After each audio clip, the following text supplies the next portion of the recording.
এদিকে আসো, একটু ঘোরায় দিই, ঘোরায় নিয়ে আসি। এই যে খেলনা, এখানে কত সুন্দর খেলনা আছে। আচ্ছা, এর সমস্যা হচ্ছে হ্যালুক্স ভালগাসের। এই হ্যালুক্স ভালগাসটা কি কারণে, কবে থেকে হয়েছে, এটা কবে হয়েছিল, কবে থেকে লক্ষ্য হলো? জন্ম থেকেই ওর এটা এরকম বাঁকা দেখতেছে। এবার এগুলোর জন্য আমাদের ডিভাইসের মাধ্যমে আমরা কারেকশন করতে পারবো, কিন্তু থেরাপি লাগবে।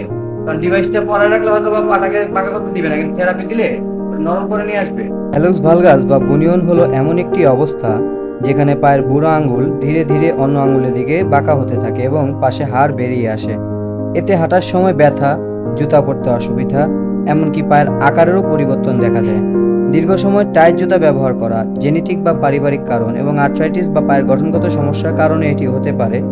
আমরা বিভিন্ন ধরনের বা বিভিন্ন মাত্রার রোগী দেখে থাকি। এদের প্রধান কারণ হচ্ছে সঠিক জুতা নির্বাচন না করা, পায়ের ব্যায়াম না করা এবং ডিভাইস ব্যবহার করলে এ থেকে পরিত্রাণ পাওয়া সম্ভব।